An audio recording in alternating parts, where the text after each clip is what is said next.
오늘 시편 8편 1절부터 9절까지 말씀으로 생각하시며 돌보십니까? 생각하시며 돌보십니까? 이런 제목으로 말씀의 은혜를 나누고자 합니다. 다윗이 쓴 시편을 읽으면서 느끼게 되는 중요한 사실은 하나님을 향한 그의 신실성입니다. 하나님을 향한 다윗의 신실성. 시편 150편 6절에서 호흡이 있는 자마다 여호와를 찬양하라고 했는데 다윗의 삶 자체가 찬양하는 삶이었습니다. 우리는 일상생활에서 찬양하며 살아야 할 줄로 믿습니다. 시편 8편에서 기쁨이란 음악 용어가 나옵니다. 기쁨이란 음악 용어가 나오는데 기쁨의 노래라는 뜻입니다. 그러므로 우리는 시편 8편을 통하여 다윗이 하나님을 향하여 어떻게 기쁨의 노래를 부르고 있는지 주위에서 살펴보아야 합니다. 다윗은 창조주의 영광을 높이고 있습니다. 시편 8편은 창세기 1장의 내용과 일치하고 있음을 볼 수 있습니다. 창세기 1장에서 하나님의 전체적인 창조와 함께 인간의 탁월한 위치가 기록된 것과 같이 시편 8편에서도 같은 내용을 노래하고 있습니다. 하나님을 찬양하는 삶은 복됨을 알아야 됩니다. 그래서 우리가 늘 일상의 삶에서 여러분들이 늘 이렇게 입술로 또는 흥얼흥얼하는 찬양이 있죠. 그 찬양이 우리가 주님을 향한 신앙의 고백인 것이죠. 다윗은 시편 8편 1절에서 이렇게 노래합니다. 같이 읽습니다. 여호와 우리 주여, 주의 이름이 온 땅에 어찌 그리 아름다운지요, 주의 영광이 하늘을 덮었나이다. 아멘. 여기서 다윗은 우리라는 말을 사용하고 있는데 이것은 이스라엘 공동체를 지시합니다. 그러므로 이 시는 이스라엘 공동체에 의해서 암송된 것으로 추정이 됩니다. 하나님을 찬양함은 공동체의 사명입니다. 그래서 김삼환 목사님 목회하시는 지금은 은퇴하셨습니다만 명성교회 같은 경우는 그 성전이 제가 알기로는 만석이 넘거든요. 성전이 만석이 넘는데 그 성전의 한쪽이 제가 볼 때는 한 1000명이 넘는 것 같아요. 찬양대원이 그 한쪽 면을 다 차지하고 있습니다. 왜 그러냐? 우리가 하나님을 찬양함이 우리에게 아주 중요한 것이기 때문에 그렇습니다. 그래서 교회에서도 찬양단, 찬양대가 하는 역할이 여러분들이 보시면은 연지곤지 찍고 그냥 폼이나 지는 것 같지만은 이 찬양대와 찬양단이 하는 역할이 정말 중요한 것입니다. 그리고 또 우리 성도들 자체가 찬양단이고 찬양대원이라는 사실을 여러분 기억하셔야 됩니다. 할렐루야. 제가 지금 목감기에 걸려서 이렇게 찬양을 지금 높은 음으로 내지는 못합니다만은 우리가 하나님을 찬양한다는 것이 우리 본분입니다. 왜요? 호흡이 있는 자마다 여호와를 찬양하라고 하셨기 때문에 그렇죠. 다윗은 주의 이름이 온 땅에 어찌 그리 아름다운지요 라고 고백합니다. 주의 이름은 하나님의 영광이 인간에게 계시된 것으로 인간이 하나님을 알 수 있는 기초가 되죠. 하나님은 만물의 근원이시며 주인이신 줄로 믿습니다. 주의 영광이 하늘을 덮었다고 이야기합니다. 사랑하는 성도 여러분, 우리가 어떻게 스스로 있는 자가 되시는 하나님을 알 수가 있겠습니까? 하나님이 자신을 우리에게 보여주시지 않는다면 무지몽매한 우리는 거룩하신 하나님을 알 방법이 없습니다. 하나님이 계시해 주셔야만 알게 됩니다. 다시 말해서 보자기를 펼치듯이 하나님이 우리가 하나님을 알 수 있도록 해주셔야 된다는 거예요. 그러니까 여러분이 오늘도 이 새벽에 나와서 하나님께 새벽 제단을 쌓을 수 있다는 것은 하나님이 저와 여러분에게 은혜를 베풀어 주신 거예요. 할렐루야. 바로 그 방법이 뭐냐? 주의 이름이라는 거죠. 주님의 영광으로 덮여진 하늘을 보시기 바라요. 우리의 삶에도 이런 하나님의 영광이 덮여야 할 줄로 믿습니다. 주의 이름이 하나님의 영광을 계시하고 있습니다. 그렇기 때문에 주의 이름과 주의 영광을 통하여 누굴 볼 수 있어야 된다? 하나님을 볼 수 있어야 되는 거예요. 그래서 여러분 이 찬송가의 가사의 내용을 보면은 항상 무엇을 나타내고 있느냐? 성부 하나님, 성자 예수님, 성령 하나님을 나타내고 있는 거예요. 그래서 우리는 그 찬송과 또 찬양을 통해서 누굴 보게 된다? 삼위일체 하나님을 보게 된다는 것이죠. 어린이와 젖먹이들까지도 그 입술도 주님의 위엄을 찬양합니다. 주님께서는 원수와 복수하는 무리를 끄끄시고 주님께 맞서는 자들을 막아낼 튼튼한 요새를 세우셨습니다. 정말 놀랍지 않습니까? 어린아이들과 젖먹이들의 입으로 권능을 세우십니다. 다윗은 대적과 어린아이들과 젖먹이를 대조시키고 있음을 보게 됩니다. 여기서 대적은 인간의 힘을 자랑하며 교만하게 하나님의 존재를 부인하는 악인들을 상징합니다. 그러니까 오늘도 우리가 살아가는 이 세상에 적지 않은 많은 사람들이 하나님을 인정하지 않고 하나님을 부인하는 삶을 살아가죠. 어떻게 보면 거의 많은 사람들이 그런 삶을 살아갑니다. 그런데 하나님을 믿고 그 하나님의 살아계심을 아는 저와 여러분들은 주의 이름이 온 땅에 어찌 그리 가득한지요. 우리가 주님을 찬양함으로 그 살아계신 하나님을 나타내는 것입니다. 어린아이나 젖먹이는 연약하지만 하나님의 이름을 부르는 겸손한 자를 상징합니다.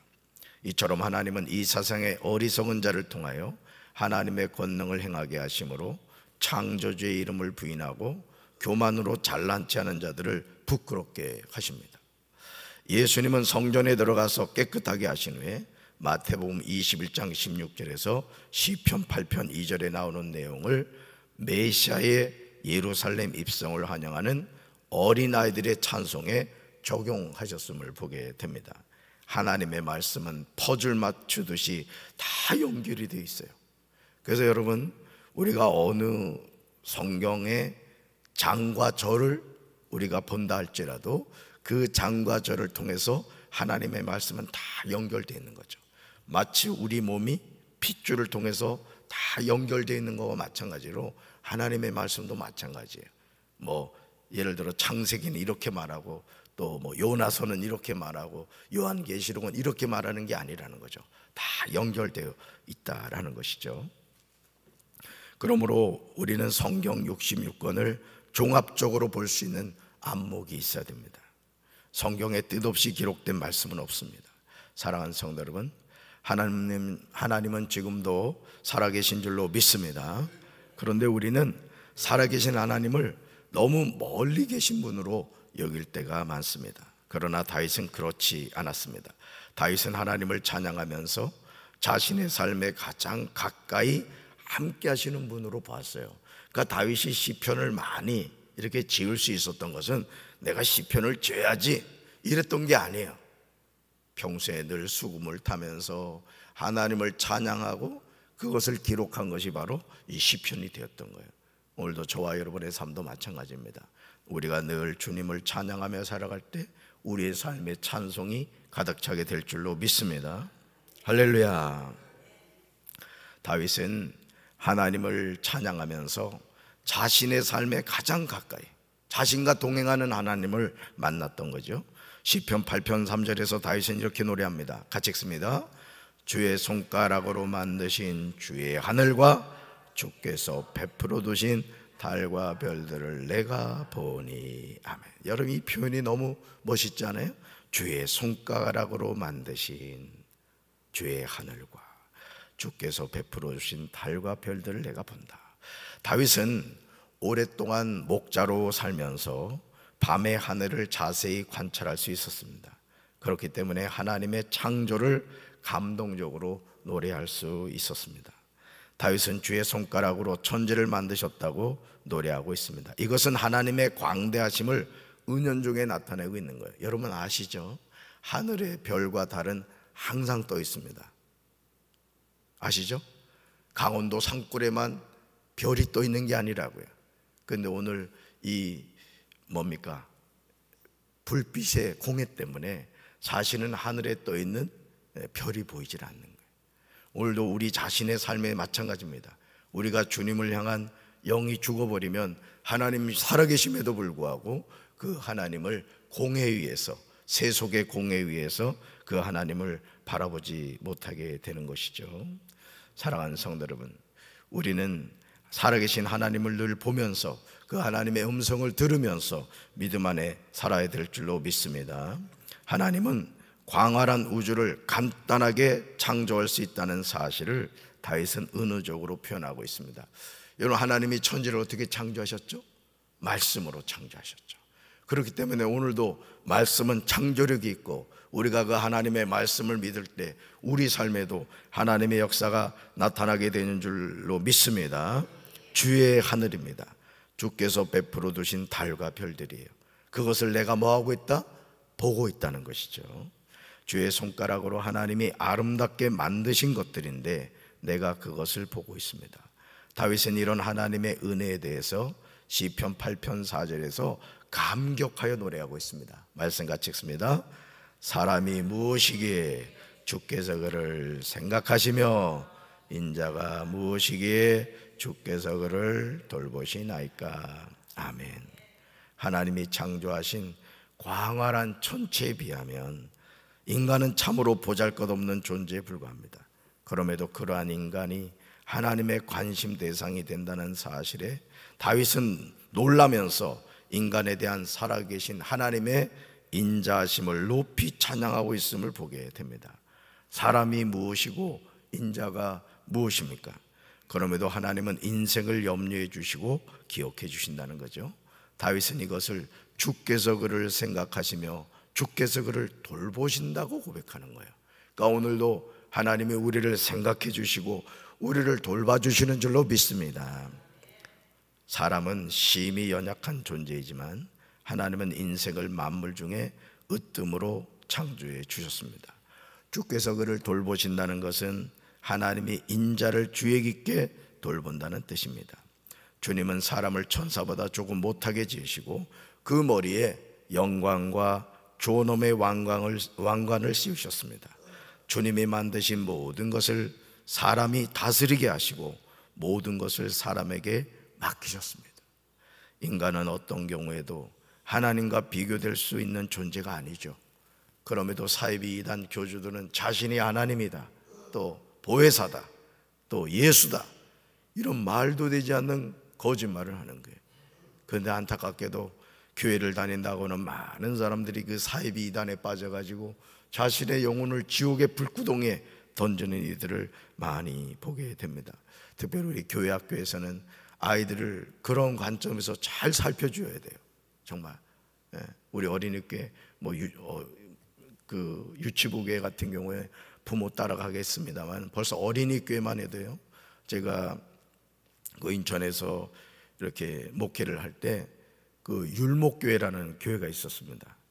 나중에 큰사랑교회라는 교회로 이제 이름을 바꿨는데 그 교회가 아주 좋은 목사 있었어요. 진짜 사통팔달 그 인천 내립교회를 가려 그러면은 하여간 그걸 꼭 지나가야 되는데 정말 사통팔달이었어요. 교회가 있는 위치가. 근데 이 목사님이 막 술도 먹고 하여간 교회가 좀 문제가 많았어요. 그랬는데 결국은 그 교회를 팔고 논현동에다가 비전교회라고 해가지고 드림교회라고 해서 잘 지었습니다. 그래서 이제 그 옮긴 거는 참 좋았는데 문제는 뭐냐면 기존에 있었던 그 교회를 팔았어요. 어디다 팔았느냐? 하나님의 교회에다 팔았어요. 장길자를 어머니 하나님으로 믿는 그 하나님의 교회에다 팔았어요. 그랬더니 그 종탑이 이렇게 우주성처럼 이렇게 되어 있는데 십자가를 자릅니다. 여러분, 하나님의 교회는 십자가를 우상이라 생각합니다. 그래서 성전에 교회인데 분명히 십자가가 없다, 그럼 하나님의 교회인 거예요. 그렇습니다. 십자가를 우상으로 봅니다. 근데 이제 제가 뭘 말씀드리려고 하냐면은 그 옆에 초등학교가 있었어요. 초등학교가 가까운 거리에. 근데 이 하나님의 교회가 어떻게 전도를 하느냐? 애들한테 교회 오면, 교회도 아니지, 그거는 사이비 이단이지, 1,000원씩을 준다고 한 거예요. 1,000원씩을. 그러니까 애들이 뭘 모르잖아요. 1,000원 받으려고 가가지고 장길자 어머니 하나님께 예배를 드리는 거예요. 예배도 아니지. 그러니까 오늘 그런 일들이 너무 많습니다. 청소년들도 마찬가지고 지금 청년들, 특별히 이거 대학교 가면은 지금 이렇게 학기 초가 되면요, 신천지나 하나님에게 지금 사이비 이단들이요, 아이들 그냥 어떻게든 이 포교하려고 그렇게 많이 한다는 거예요. 여러분, 인간은요, 잘 들으세요. 인간은 어떤 경우에도요 하나님과 비교될 수 있는 존재가 아니에요. 여러분에게 어떤 은사가 나타나고 어떤 능력이 나타난다 할지라도 겸손하시기 바라요. 할렐루야. 참 하나님은 아버지 하나님밖에 없는 거예요. 아멘이십니까? 하나님은 영화와 종기로 간을 씌우심으로 인간을, 만무리를 다스릴 지배자로 세우셨어요. 창세기 1장 28절에서 하나님은 하나님의 형상대로 남자와 여자를 창조하시고 그들에게 이렇게 명령하시죠. 같이 읽습니다. 생육하고 번성하여 땅에 충만하라. 땅을 정복하라. 바다의 물고기와 하늘의 새와 땅에 움직이는 모든 생물을 다스리라. 아멘. 하나님이 이렇게 사람에게 명령하시면서 맡기신 거예요. 그래서 우리가 하나님이 우리에게 허락하신 이 자연을, 환경을 잘 관리해야 됩니다. 막 쓰레기 버리고, 여러분들이 이 주방에서도 설거지하고 이럴 때도 정말 그 세제나 이런 거에 대해서도 그냥 좀 분별하셔야 돼요. 아무데나 쓰레기 버리고 이런 행동하면 안 됩니다. 왜? 하나님이 이 삼라만상을 누구한테 맡기셨다고요? 하나님의 형상대로 지은 저와 여러분에게 맡긴 거예요. 아멘이십니까? 그래서 우리가 자연 보호를 한다는 것은 뭐 당연한 거예요. 왜? 하나님이 우리에게 주신 것이기 때문에 그렇습니다. 다윗은 7절과 8절에서 이 사실을 노래하죠. 그러면서 다시금 주의 이름을 찬송하고 있습니다. 같이 읽습니다. 여호와 우리 주여, 주의 이름이 온 땅에 어찌 그리 아름다운지요. 아멘. 여호와 우리 주여, 주의 이름이 온 땅에 어찌 그리 아름다운지요. 오늘도 거룩한 성일, 우리 사랑하는 성도 여러분들, 이 좋으신 하나님, 주님을 찬양하며 영과 진리로 예배드리는 우리 사랑하는 성도들 되기를 주님의 이름으로 축원합니다. 가슴에 손 얹겠습니다. 사랑의 주님, 여호와 우리 주여, 주의 이름이 온 땅에 어찌 그리 아름다운지요. 세상 만물을 창조하시고 우리에게 돌보라고 말씀하신 아버지 하나님, 우리가 하늘을 나는 새, 하늘에 있는 구름, 들의 꽃들을 바라보면서 하나님의 오묘하신 사랑과 섭리를 깨닫게 됩니다. 우리에게 맡기신 이 청지기의 사명을 우리가 잘 감당하게 도와주시고, 살아계신 하나님이 우리 아버지 되신다는 사실을 기억하며 이 험한 세상 믿음으로 승리하며 살아갈 수 있도록 주여 도와주시옵소서. 어떤 경우에도 배교하는 일이 없게 도와주시고 믿음의 선한 싸움 끝까지 승리할 수 있도록 인내하는 믿음을 허락해 주시옵소서. 오늘도 거룩한 성일, 이곳저곳에서 주님의 몸된 교회를 위하여 애쓰고 수고할 주님의 백성들이 있습니다. 저들의 헌신과 수고를 하나님이 기억하여 주시고 우리 교회가 아름답게 세워져가는 교회가 되게 하여 주시옵소서. 하나님의 역사가 늘 나타나는 제단이 되게 하여 주시옵소서. 우리 사랑하는 성도들 영과 육의 강건함으로 함께하여 주시고 사랑하는 자녀들을 축복하여 주시옵소서. 예수님 이름으로 간절히 기도합니다. 아멘.